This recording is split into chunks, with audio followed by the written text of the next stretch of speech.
ধর্মীয় এবং ধর্মের নামে সহিংসতা বাংলাদেশের মাটিতে কোনোভাবেই হতে দেওয়া যায় না।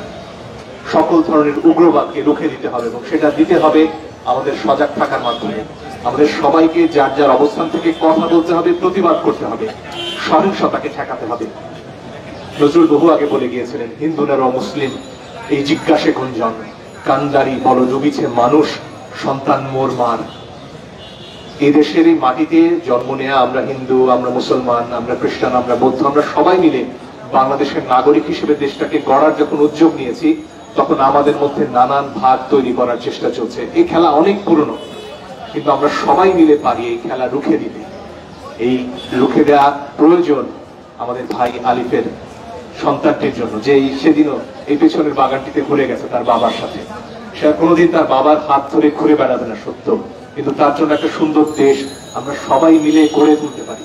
এবং সেজন্য আমাদের সবাইকে ঐক্যবদ্ধ থাকতে হবে উগ্রবাদের বিরুদ্ধে, সেটা ধর্মের নামে হোক আর যে নামেই হোক না কেন। উগ্রবাদকে ঠেকাতে হবে প্রেম দিয়ে, ভালোবাসা দিয়ে, সবাই একসাথে হাতে হাত ধরে আমাদের প্রত্যেকের পাশে সবাইকে দাঁড়াতে হবে, যাতে আমরা আমাদের নতুন দেশটা গড়তে পারি আমাদের ভাই আলিফের সন্তানের জন্য। অনেক ধন্যবাদ সবাই।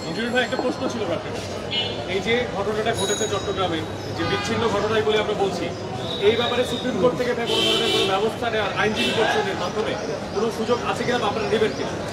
সরকারের তরফ থেকে কিছু অভিযানের কথা আমরা দেখছি, গ্রেফতারের ঘটনা দেখছি। আমরা সরকারের উপর আস্থা রাখতে চাই, আমরা বিশ্বাস করতে চাই তারা তাদের ভুলগুলো থেকে শিখবে। এখানে স্বরাষ্ট্র মন্ত্রণালয়ের অনেক কিছু করার ছিল। এর আগে কলেজগুলোতে যা ঘটেছে সেটিও ঠেকানো যেত। এখানে পুলিশ কোন ভূমিকায় ছিল, কেন এগুলো তারা ঠেকাতে পারছে না, সে প্রশ্নগুলোর উত্তর আমরা চাই। কিন্তু আমরা এখনো ধৈর্য ধরতে চাই, সরকারের উপর ভরসা রাখতে চাই, কারণ এই সরকার আমাদের সবার সরকার। আমাদের সবার আন্দোলনের ফসলে এই সরকার ক্ষমতায় বসেছে। তাদেরকে আসলে জবাবদিহি করতে হবে এবং তাদেরকে কাজ করে দেখাতে হবে যে তারা এগুলো ঠেকাতে পারে ভবিষ্যতে। ধন্যবাদ। আমার বন্ধুরা একটু আগে বললেন। নাগরিক কমিটির পক্ষ থেকে পরিবারের সাথে কথা বলছেন?